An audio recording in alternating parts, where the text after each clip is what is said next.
वाचारम्भणं विकारो नामधेयं कृष्णाय समित्येव सत्यम् एवगं सौम्य स आदेशो भवति इति. So what I said is exactly like this. Evagam, evagam means evam, saumya, saumya, sa adesho bhavati. What I stated is exactly like this. What I said is eka vijnanena sarvam vijnatakam syaditi. By knowing one, you come to know everything. By knowing the one, everything becomes known. This statement is to be appreciated in the light of the examples that I have given. So, eka mritpinda vijnanena sarvam mrin mayam mrit vikara jatam vijnatam bhavati.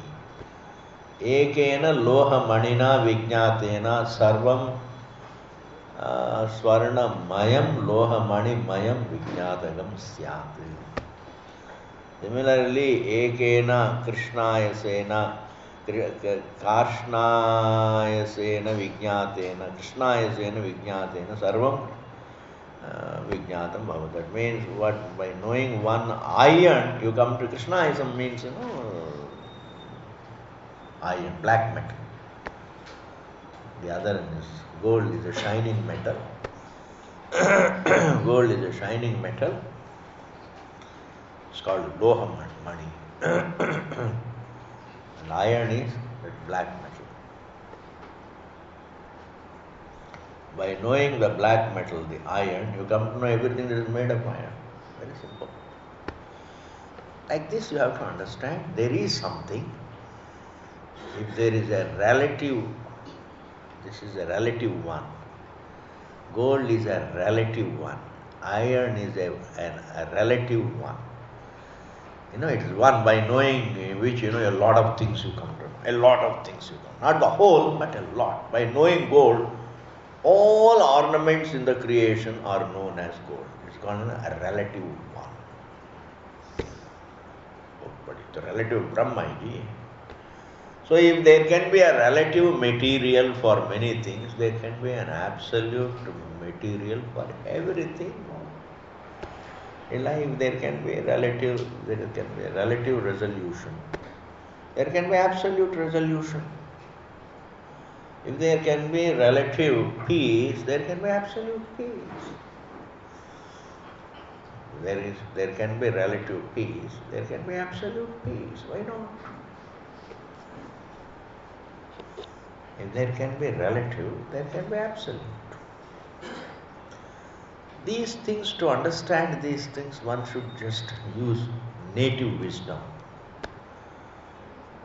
Native wisdom, one's common sense. That works. What common sense can give you, many books can't give you, I am telling you. Is dunya mein jitni kitabein hain, they're all constructed by common sense anyway. Somebody's common sense constructed books. Therefore, the book is not greater than common sense. Common sense is divine. If there is something relative, there has to be absolute also.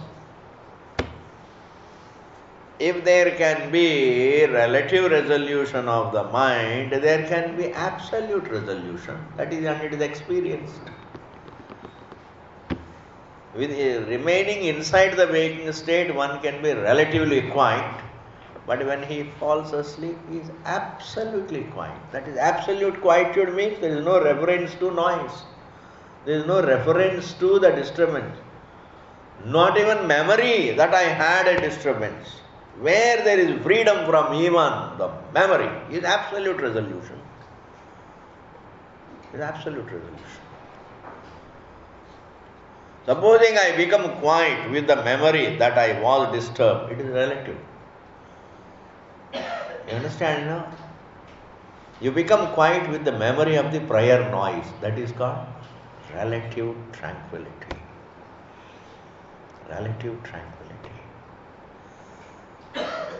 You are very happy with the memory that you were unhappy before. That is relative happiness. Let us use this language. Doesn't matter. Language is not important. You are happy and peaceful with the tears in your eyes about the past. You see, it is such a wonderful thing. A person is smiling with tears. He is smiling because he is happy now, he is peaceful now, and crying because he thinks of the past. You Rama. When you think of the past, you get tears. And looking at the present, you smile. Is it not true? This is called relative happiness. And also a fear in your heart that again it may come back. This is called relative. But when a person falls asleep, there is neither the memory of the past, there is no time. That's called absolute resolution. Absolute resolution. When there is relative resolution, one's presence is there. Therefore, when there is absolute resolution, also subject has no negation. If relative resolution cannot really negate my presence, the subject's presence, when the relative resolution can't negate the subject's presence, the absolute resolution also can't negate and doesn't negate, because that is also our experience. Therefore, Dalaka says, understand what I said in this manner, in the light of these three examples. Okay, now let us see the bhashyam, just last couple. Yatha saumya ekena nakha nikrintanena upalakshitena. Nakha nikrintanena upalakshitena means implied by the nail cutter, meaning the iron. The iron that is implied by the nail cutter. Upalakshitena. Krishnayasa pindena, by the iron metal. Ityartha. Sarvam, by knowing that iron, sarvam, everything, karshnayasam, meaning Krishnayasa vikara jatam, made of iron. Krishnayasa vikara jatam samuham. The entire world of instruments made of iron. Vijnatam se become known. Samanam anyat, baki sab samajh lo waise hi hai. Means what? Iron is the truth and all the creations are false. Iron is the truth and all the creations are false. Iron is the truth and all the creations of the iron are false. Creation is false. Samanamanyat vacharammanam vikaro namadeyam krishnaya sameva satyam.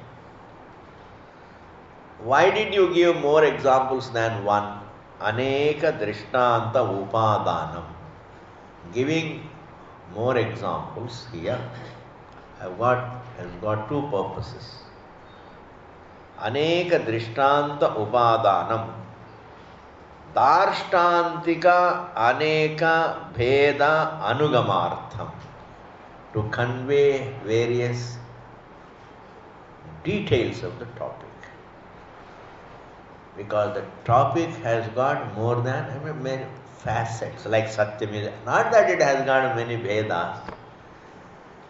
It's like, how the truth is not the form, and also how the self is not the form, and how the self is not in time, as though they become two facets. As a part of teaching, we say they have got many Vedas, but otherwise they don't have many Vedas. It's just one era. That it is snake is one era, and then inside the era you see there are so many facets. It has a hood that is one facet. This is called the colorfulness of an era. Hey, what is this colorfulness? Snake has a hood, snake has a tail, snake has stripes, and etc., etc. but it happens to be rope, I am seeing it as snake. And I am writing a book on the snake. ये सबसे बड़ी important. One is writing a book. Writing about the snake, which is not existent.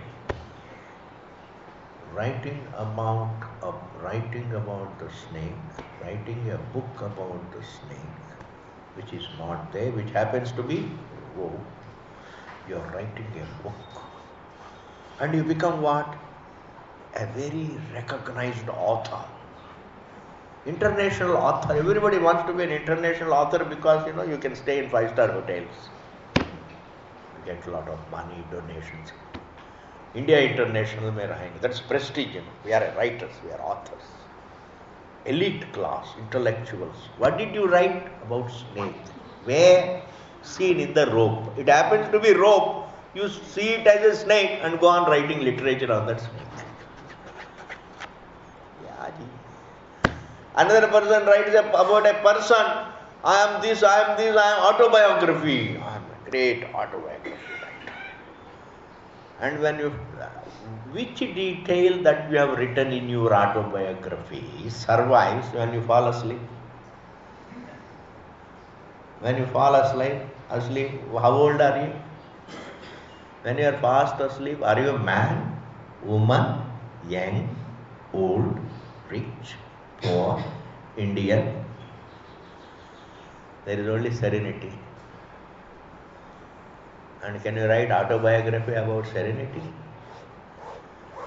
Therefore, please understand this so-called colorfulness, vagaira, vagaira. These are the colorfulness of a dream. It is the colorfulness of a dream. It is the colorfulness of a confusion. It is a colorfulness of a distortion. It's nothing. What is more, colorfulness can't sustain man. Man is not looking for something colorful. Man is always looking for peace, fullness. Man looks for fullness. It's like, you see, when man is feeling thirsty, he doesn't look for a colorful bottle. He looks for water. In which bottle do you get water? That's nothing. When you are feeling thirsty, you don't say the glass in which, or the tumbler in which you give me water, or the bottle in which you give me water should be made of silver, should be made of gold, or should be made of this and that. You should be colorful, vagaira, vagaira. Do you think? That means you are not feeling thirsty. As a man doesn't look for the container, he looks for the contents, the water.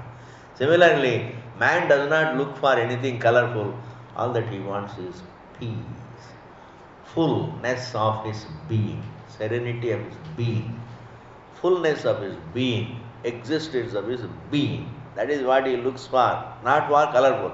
Therefore, when you look for the colorful, even something colorful, I am telling you, can tire you. Because anything can make you tired. When the doctor says, beware, be careful about your diet, then you start eating a bland diet.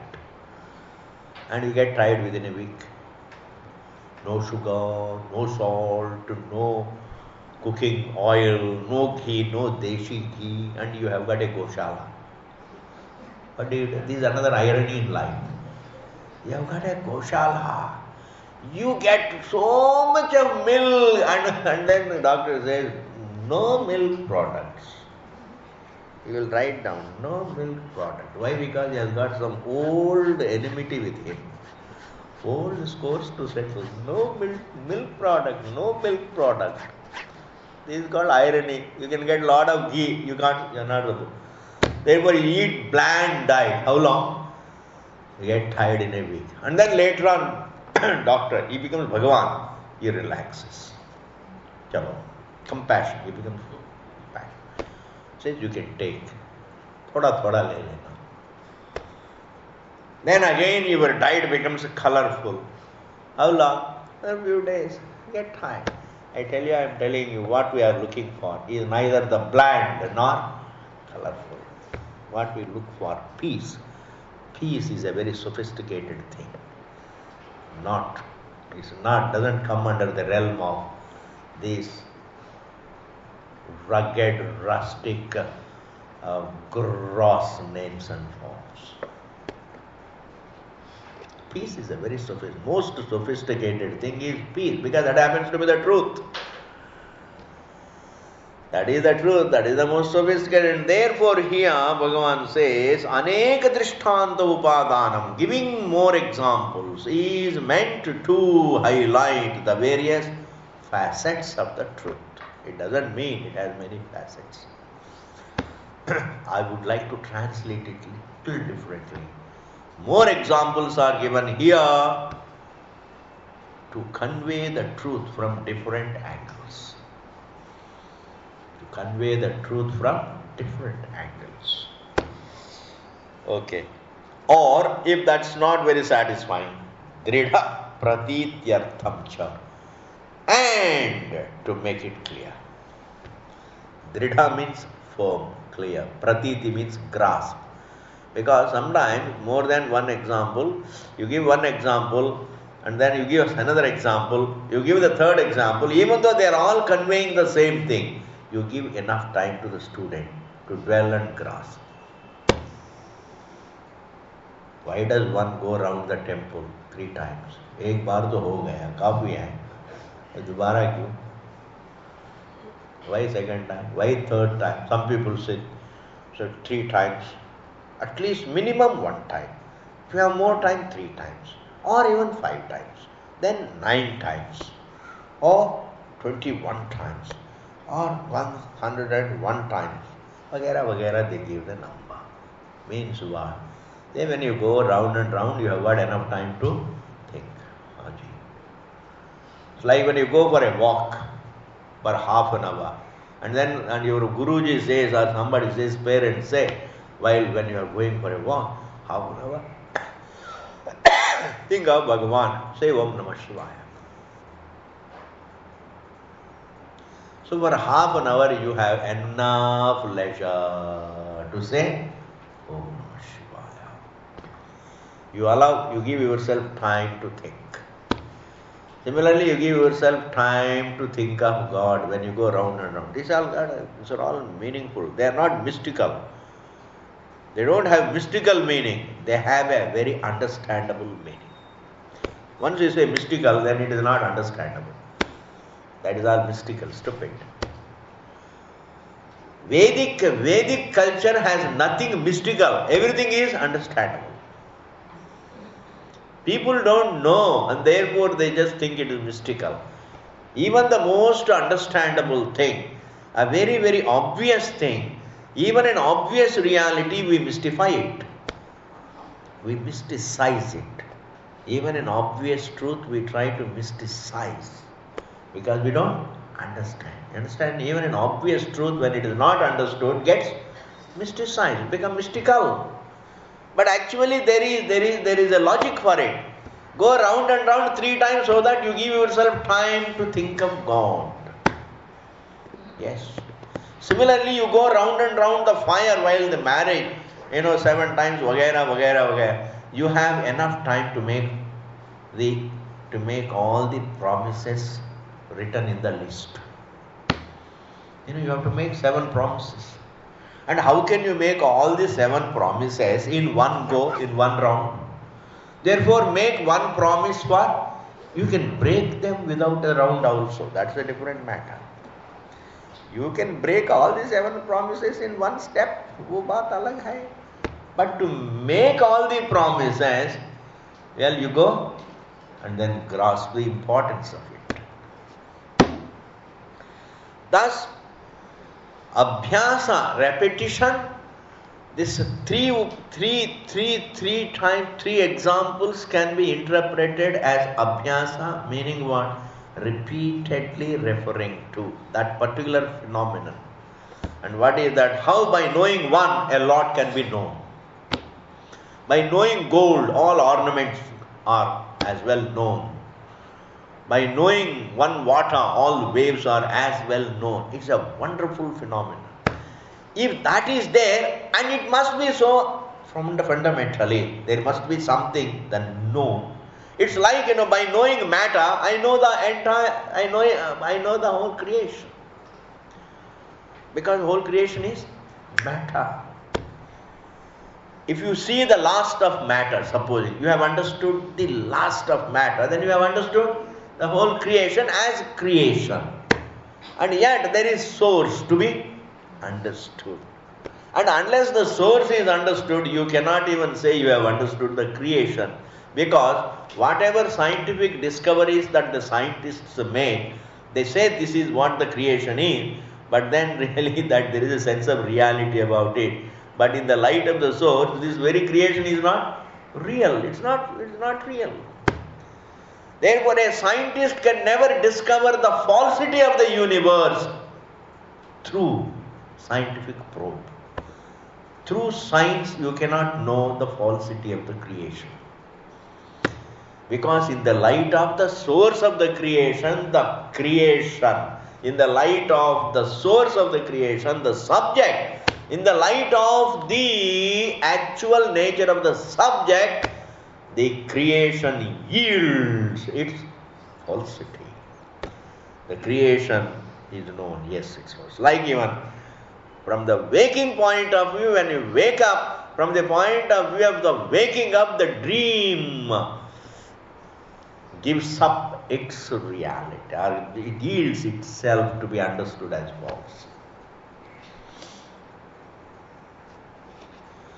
Now, remaining inside the dream without waking up, if I go on probing into the dream objects, I may come to know the various details of the dream, but never I come to know their falsity. Therefore, when I wake up from the dream, then really all my inventions inside the dream have no meaning. My discoveries inside the dream have no meaning. Pleasures and pains don't make any meaning, because the whole dream is false. I am the reality. You see, what I see is not the reality, I am the reality. And this applies to the waking. What I see is not the reality, I am the reality. Thus, life is lived to understand the reality of the subject. That is why abhyas, that is the abhyas. Aneka drishnanta upadanam darshtantika aneka bheda anugamartham dridha pratityartham cha evam saumya is prakar he saumya shvetaketu sa adeshaha. This is how that teaching is. The teaching about Atma is exactly the same way, is exactly like the teaching of the ornaments as gold, teaching of all the pots as clay. Same is, the whole thing is taught as the source. Evam saumya sadesha yaha jo maya by me ukto bhavati, what was mentioned by me. When I said yena shrudam bhavati, etc., by knowing the one everything becomes known, I mean it's like this. Because Uddalaka, Shvetaketu asked one question, how is that possible? There is Akshepa and Apeksha both. How is that possible? I don't think by knowing one comes to know everything. By knowing a cow, I come to know only a cow, not a horse. By knowing a horse, I come to know only a horse, not a cow. By knowing a pot, I know only a pot, nothing else. But here you are saying by knowing something, by you come to know everything. I don't think it's possible. And if it's possible, please tell me how it is possible. I don't think it is possible is Akshepa. And if it is possible, please tell me how it is possible. It's called Apeksha. Ye dono pakadna hai. Any questioner should not have only Akshepa Rupa Prashna. He should also convert his Prashna into Apeksha. ये बहुत ही बड़ी बात है. One of the best sanskaras you can inculcate in the children. You can question, but be receptive to hear. You can question, but also you don't have to question in order not to listen. Don't question. Your questioning should not be like this. There is nothing to hear. That's one kind of questioning. A questioning mind can be that very skeptical. There is nothing to hear, there is nothing to listen, there is nothing to understand. To be a skeptic is different from to be what we call to be inquisitive. To be inquisitive is different from to be skeptical. Means I have nothing to learn, there is nothing for the scripture also, there is nothing. I don't think these are all true. God is, and these spiritual matters, I don't think they are true. Religious matters, I don't think they are true. Life is all nothing but make as much money as possible, and in there also find out the most comfortable way of making money. Take loans from the IMF, India Monetary Fund, International Monetary Fund. Take a huge loan from IMF and then try to destroy all the evidence. Aram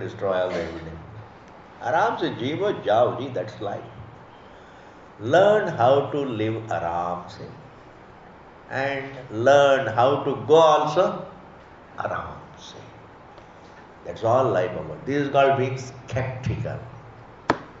That is not what we require. That is not our need really. Our need is, as human beings, to listen. Is there really something? Is what Vedanta says true? Let me listen. That's called apeksha. Okay, this is over. Iti uktavati pitari. Iti uktavati pitari sati saptami. When the father said so, aha itaraha, Shvetaketu said. When the father said, my dear son, understanding the truth is like understanding the gold to be the truth of all ornaments. It is like understanding the clay to be the truth of all the pots. It is like understanding the one iron as the truth of all instruments. You understand the one subject as the truth of all the creation. Aisa hota hai. Then Shvetaketu said, oh my God, such a profound thing. Father, I never knew that there is something so profound to understand. I don't think this profound truth my teachers knew. Vidalaka asked, did you ask? Did your teachers teach you the truth? And now he says, I don't think my teachers themselves knew it. Please read. Navainunam Bhagavantah te etat avedishu yadhi etat avedishyan katham me na avakshan iti Bhagavan stveva me tat bravitu iti tatha saumyeti hovacha. Buddha Shvetaketu says, Navainunam, certainly not. Bhagavantaha, but he takes the name, he makes a reference to all his teachers.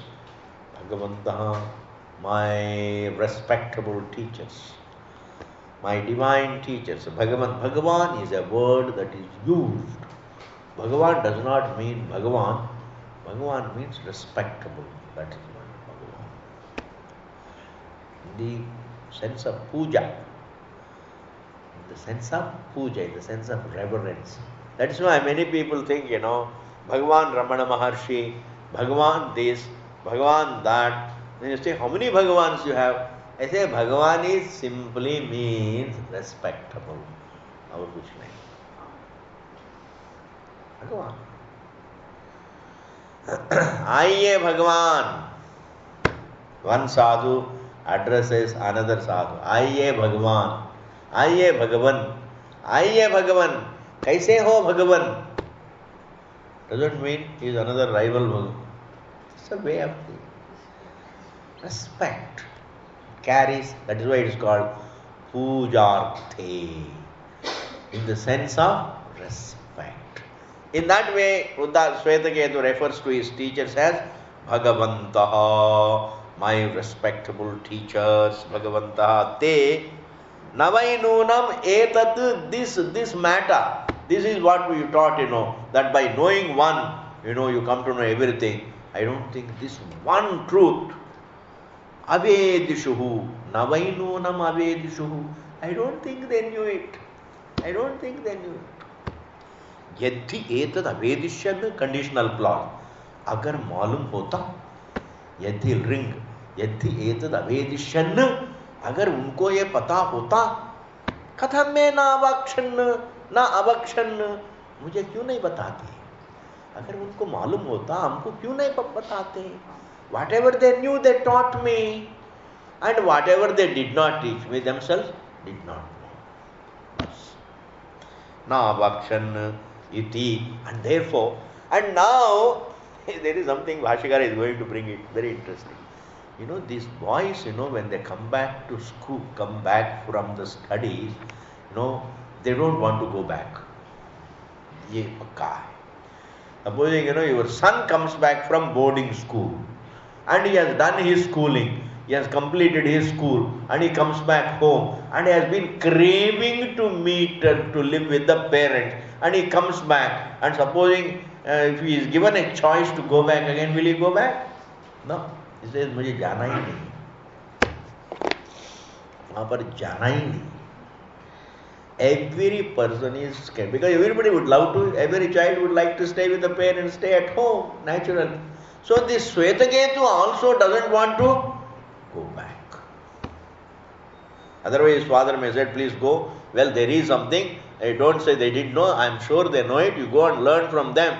No, I don't want. I don't want to go back to them. If there is something like that, you better teach me. I don't mind learning from you, but not going back to the hostel. Therefore, iti Bhagavan stu eva. Bhagavan, here Bhagavan means referring to his own father. Aap.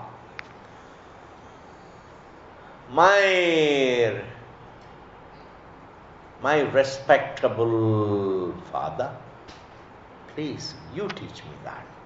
Bhagavan stveva, may, to me, tat, that truth, by knowing which everything becomes known. Bravitu, may you teach me that truth. Tatha saumyati hovaja. And the father understood that this boy has been out for a long time. Now that he has come back home, and therefore they were not also without emotions. Therefore they started teaching. You see, the sages all had love and affection with great responsibilities. They had affection for the children, but with great responsibility. Putting them on the right path. We love the children, so the sages would say, we love the children as provided they walk the right path. We love them and we would like them to walk the right path. These days there is only love and affection. They don't care which path they walk. Just really, in fact, the parents' love for the children is measured only in terms of how much money they give. Go. Khush raho. Go and enjoy. That is spoiling. Understand, affection without discipline will spoil. Love without discipline. You only love the children, you don't discipline the children. Excellent recipe for getting spoiled. Excellent recipe. Therefore, even if they do this and that, that is why here Uddalaka said, I will teach you. Anyway, now, the son himself wants to learn, which father would not teach. Okay, please see the Bhashyam. Navainunam bhagavantaha pujavantaha guravaha mama yete etad bhavaduktam vastu na vedishuhu na vijnatavantaha nunam. The first sentence means what? My teachers, I don't think, knew this truth. Navai, definitely not. Nunam, definitely. Bhagavantaha means Pujavantaha, the respectable. Guravaha, my teachers. Mama Guravaha, my teachers. Ye, jo hai, te. Etad, this truth. Bhavat Uktam, truth. What is mentioned by you, the truth. Vastu, the truth. Na Vedishu, did not know. Na Vijnatavantaha, they did not know. Nunam, certainly. My teachers did not know what you are talking about, the one by knowing which everything becomes known. That kind of truth, I don't think they knew. Yat means yadi, if he avedishan, if they knew, vividisha, vidita vantaha, if they knew, etad vastu, and if they knew this truth, katham, how, may, to me, why did they not teach me? And when I am qualified, when I am a good student, when I behaved very well, when I served them, when I respected them, when I had all the qualities of a good student, why should not the teachers teach me? And if they did not teach me, then I am a good student. If they did not teach me, it only means that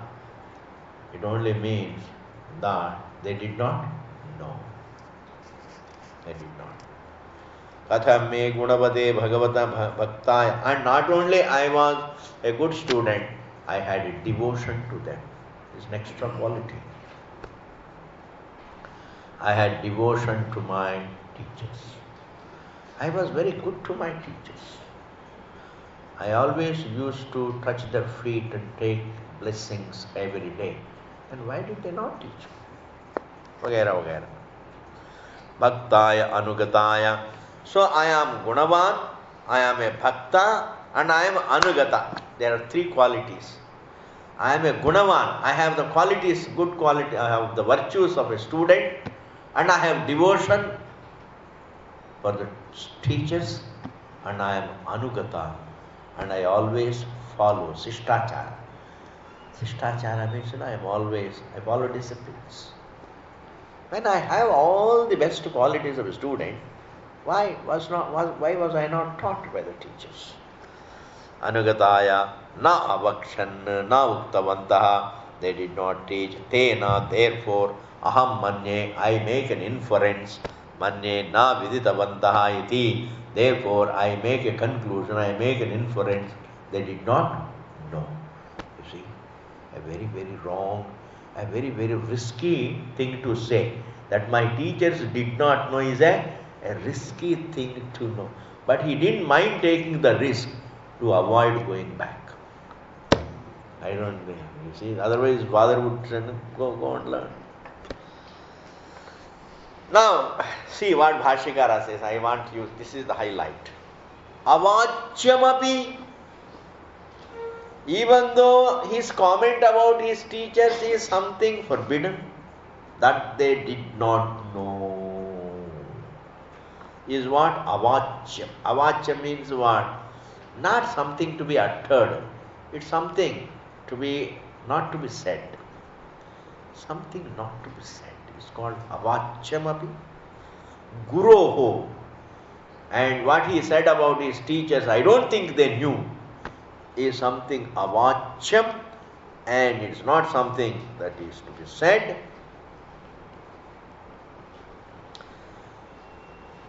Niyag bhavam. Niyag bhavam. Niyag bhavam means, bringing down. Nicha dikhana. You understand? Nicha dikhana means what? Running down. Saying something. An inferior something. Niyag bhavam.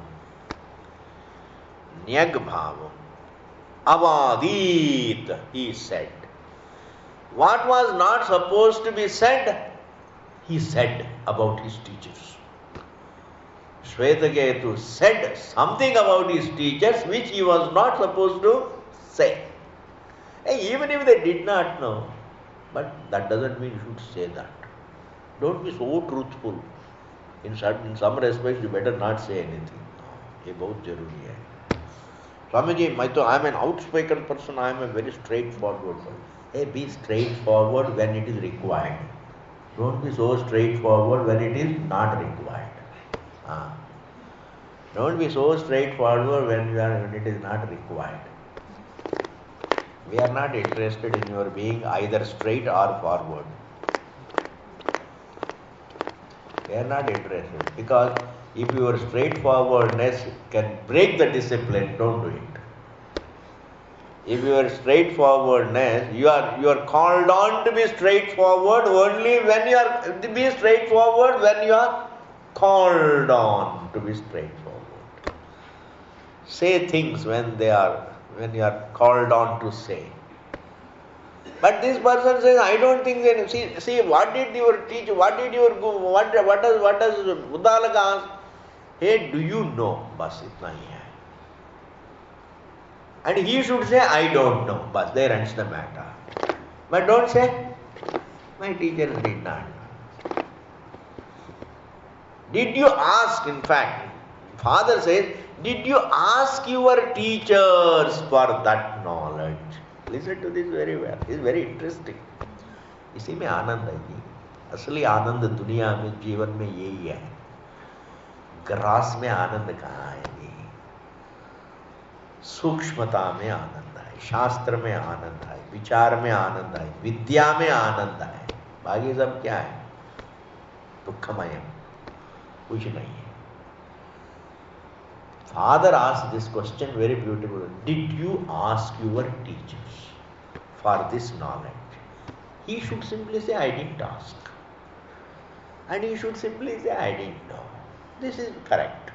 I don't think they knew. That is what? That is not right.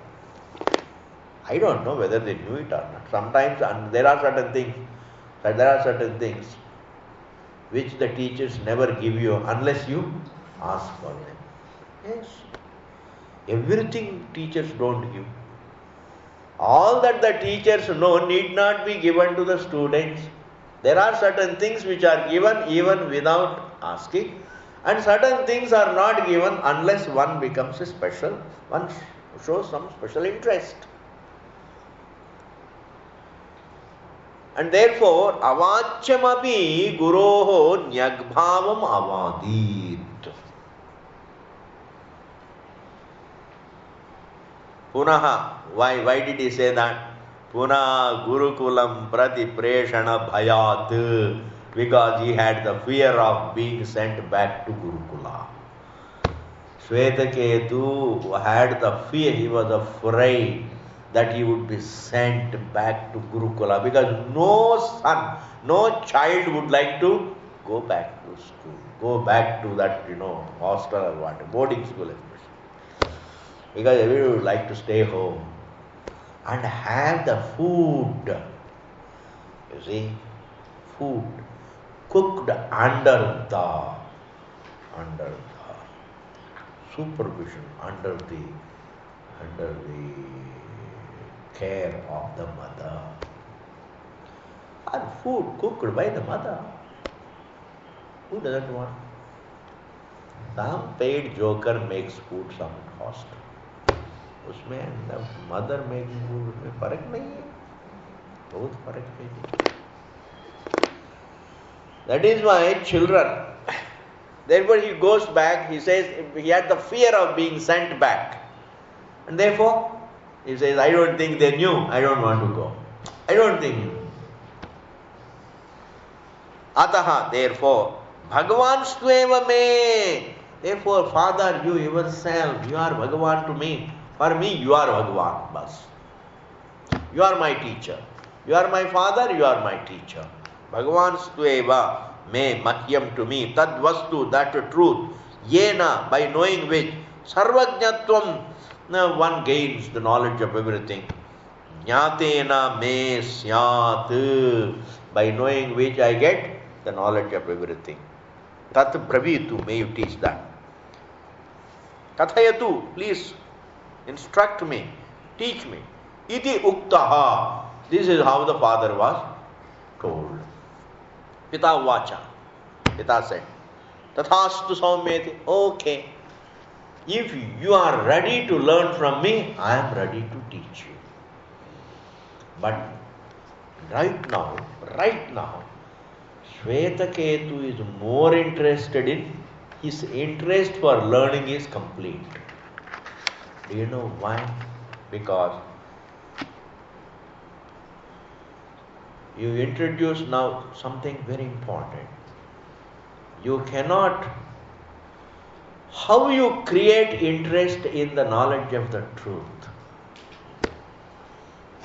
Supposing you tell a person, come to know yourself, you will have a lot of mental peace. Come to know yourself, you will be able to enjoy this world. A lot of incentives people may say, but nothing attracts more than this. And this is, by knowing the one, you come to know the whole thing. He is the best incentive. The best incentive. By knowing one, you come to know the whole. Even though the other statements also are okay, by knowing the truth, you become free from samsara. Understand? You become free from samsara, you become free from bondage. Once you come to know yourself, you will become free from samsara, you will become free from bondage, you will become free from desire, you will become free from that. These are all okay customary statements.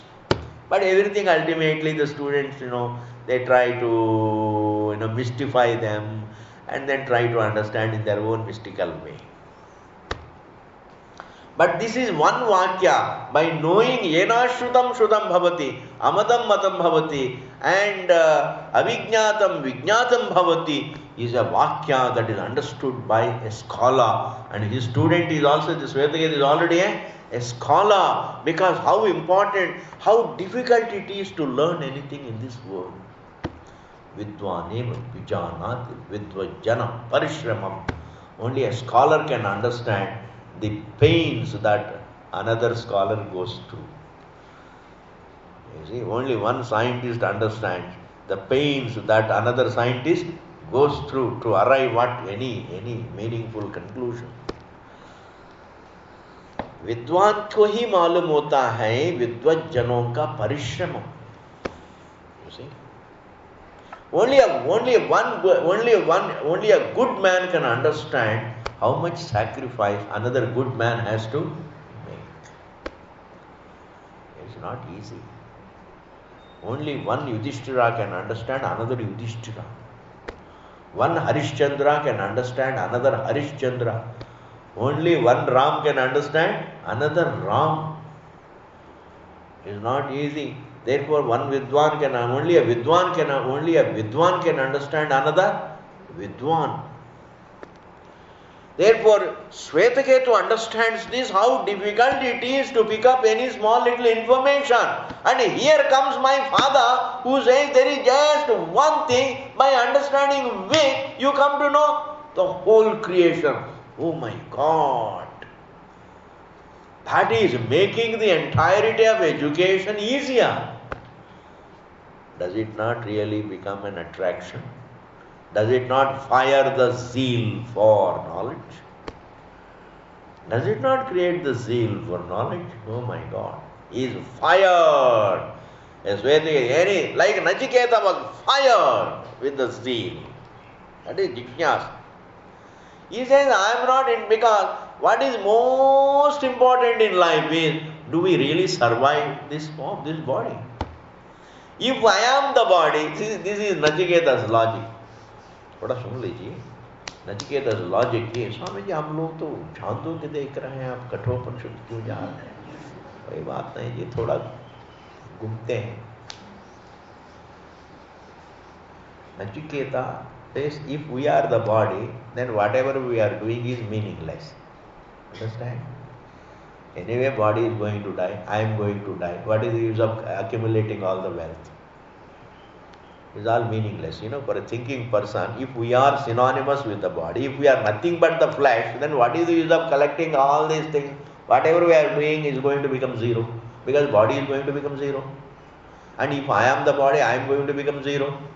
And therefore, whatever I am achieving also becomes zero. And therefore, why live so seriously to become a zero? I have got serious programs in life to become what? Zero. Therefore, makes no sense. There is no meaning at all. If I am not the body, then also whatever I am doing has no meaning. If I am not the body, then it means I am not a form. If I am not a form and still I am there, if I have existence as something distinct from the form, then I am eternal. If I am eternal, then whatever I am doing in life has no meaning. Why? Because I should be doing something by which I can understand the eternity. If I am other than the form, then life becomes meaningful only if I am living it to understand it. If I am other than the form, then the life becomes meaningful only when I live it to understand it. If I am not other than the form, if I am only the form, then also living just the way I am living, it has no meaning at all. This put the zeal in the heart of Nachiketa. That is why he said, all that I want is only this. I am not interested in heaven, etc. Please teach me. Ayam prete vijakitsa. Does man survive or does he die with the form?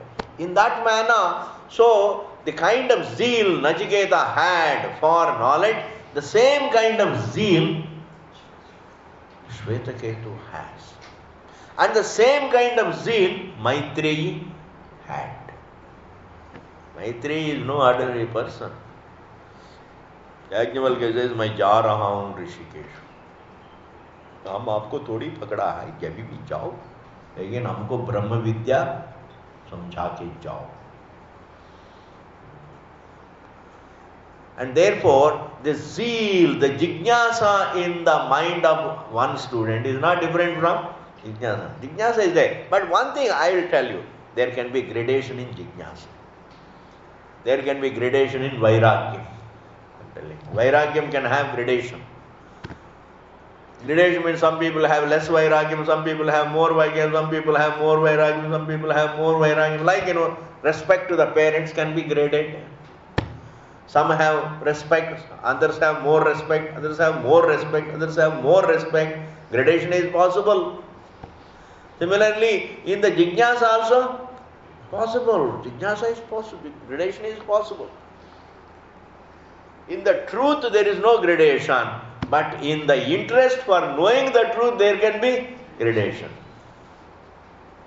बहुत बड़ी बात है जी. असली बातें हैं जीवन का. These are Shastram. You touch anywhere in the Shastram, it is all truth. It's talking the truth. And therefore, here, Shvetaketu was fired with the jignasa. And therefore the father says, I will teach. And now, this is the introduction to the topic.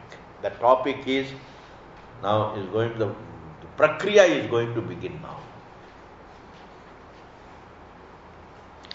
Even though pratigna has already been done, there are Shadlingas. You have to hear some technical things now. There are Shadlingas, Upakrama, Upasamhara, etc., which you have given, which you have been given. Upakrama and Upasamhara both together make one. Shadlinga. How the Shruti begins and how it concludes, called Upakrama and Upasamhara, both make one clue. One clue to what Vedanta is talking. Shadlinga means, clue. How do I know what it's talking? Linga means a clue. It's a clue. An unfailing clue. Then the second clue is Upakrama, Upasamhara make one clue. Then Upapattihi, the reasoning that it adopts. The reasoning that it adopts is not sense perception based. It is Anubhava based. Anubhava based means the reasoning is about, experience, direct experiences. Like that I am awake is not an object of eyes, ears. Is it? That's not. Waking state is not an object of the senses. Senses are a part of the waking state. This correction has to be done in the very alphabet of Vedanta.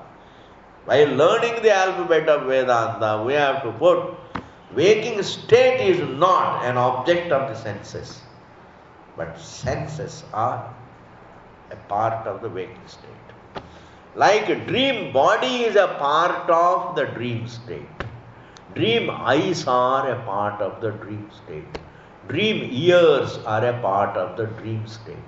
Dream desires are a part of the dream state. Within avastha, every detail has to be put in the state. Dream body is a part of the dream. Dream is not inside the dream body. Dream is not in the dream mind. Dream mind itself is a part of the dream state. It is dreamt. Dream body is dreamt. Dream desires are dreamt. Dream pleasures are dreamt. Dream pains are dreamt. Dream relationships are dreamt. Dream actions are dreamt. Dream results are dreamt. Dream causation is dreamt. Therefore, once we say dream, this whole thing, adhyatmikam, adhibhautikam, adhidaivakam, all the three things come. Me as an individual and the objects around and even devatas, everything comes under the state. Therefore, state is not a sense object. State is not a sense object. State is not a sense object. State is anubhava vishayam. Avastha is anubhava vishayam. Avastha is not chakshu vishayam, indriya vishayam. Avastha is not indriya vishayam. Avastha is anubhava vishayam. Therefore, the reasoning, so it is our anubhava, it is our experience that the waking state becomes and goes. Dream as a whole state is anubhava vishaya. That anubhava is the truth which is oneself, and therefore the reasoning, if anubhava vishaya comes and goes, but anubhava remains. Anubhava vishaya comes and goes, anubhava remains. This is what is, and therefore anubhava becomes the truth, anubhava vishaya becomes the false. Object of experience comes and goes, but experience doesn't come and go. Therefore, experience, anubhava is the truth, object is false. Experience here, I don't mean some kind of experience, sensory experience. What I am talking is the anubhava pertaining to the whole state, etc. Anubhava is consciousness. Anubhava, I am using the word in the sense of awareness. Anubhava is not a process. And anubhava based reasoning is what we call upapatti, second shadlinga. Second clue. The first clue is how it begins and how it ends. We are going to see all this because 6th chapter of Chandogya is taken as a drishtan, is taken as an example, as taken for analyzing the Shadlingas, for analyzing the Mahavakya, for analyzing a lot of technical things. The 6th chapter is taken. All the scholars, right from the beginning, the 6th chapter of Chandogya is looked at for all those technical things. And Shadlinga, that one is Upapattihi, okay? Then the third Shadlinga is Abhyasaha. Abhyasaha means, where does it emphasize? Abhyasa means repetition, but it is more, it should be translated as emphasis. What is it that it repeatedly? What it repeatedly states must be the truth. The essential alone is repeatedly referred to. The non-essentials are never repeatedly referred to. Therefore, where there is abhyasa, that abhyasa, where there is emphasis, that abhyasa is a clue to what it is talking.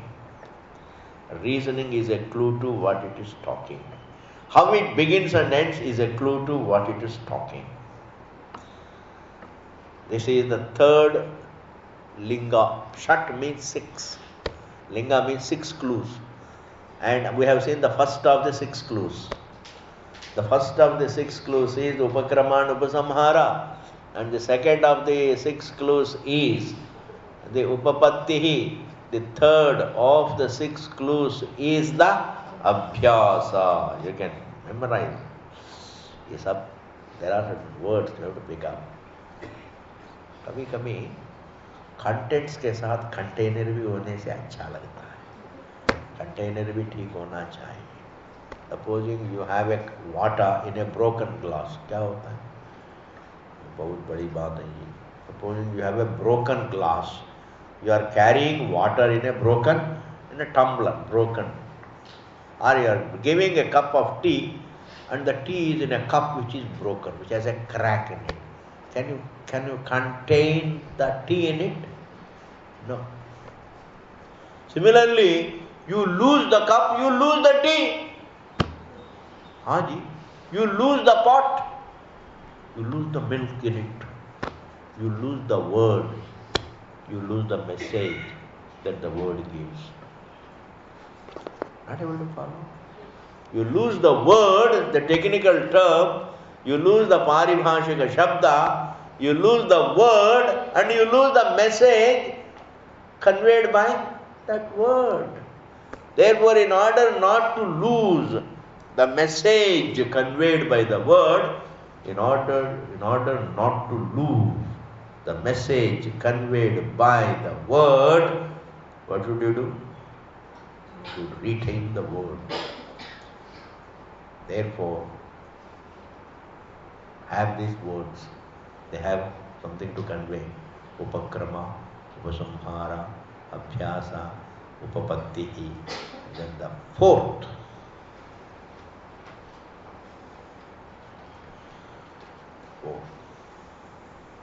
अपूर्वम. अभ्यास तो हो गया.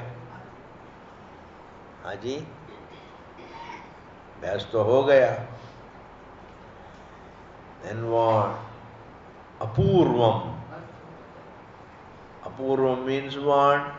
Apurvam means something that is not available for other pramanas. Apurvam. So, if it is talking something which is available for my eyes, then it ceases to be a pramana.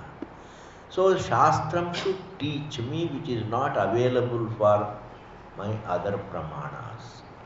What is available for my eyes, the Shastra need not come and teach me. I can figure out. Forms I can figure out because they present to my eyes. Sounds I can figure out because they present to my ears. This creation, these details I can figure out because it presents before my senses.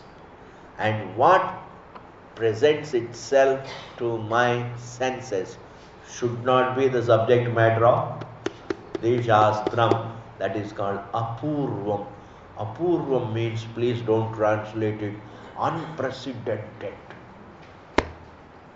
These are all headaches. And Apurvam in Shastram does not mean unprecedented. As never before. When you go to Vedanta, it teaches you something unprecedented. What is unprecedented? Every small little thing. You saw a big cockroach.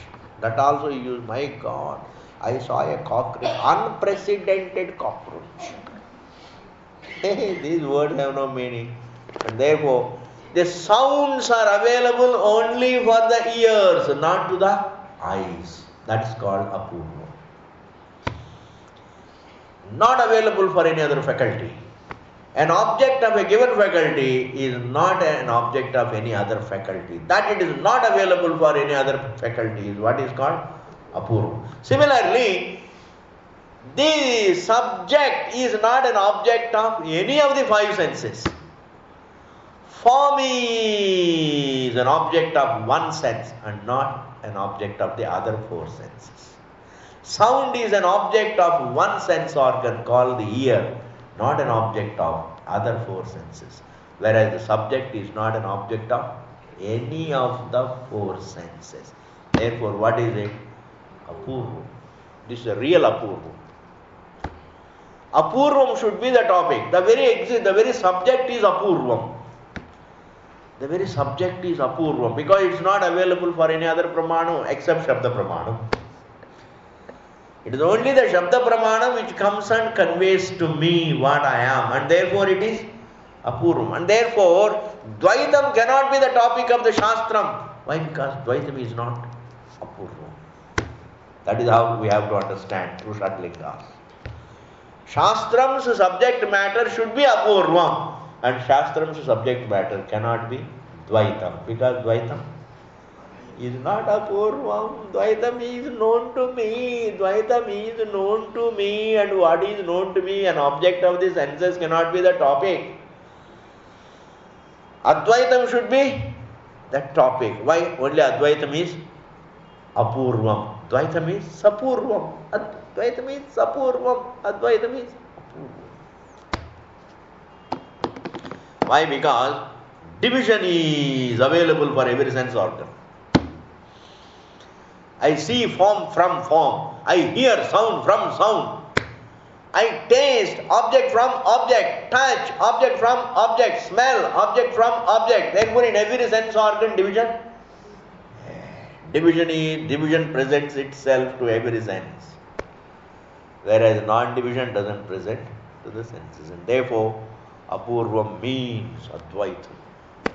Thus, that is another linga, and the remaining of these 6 lingas we will see.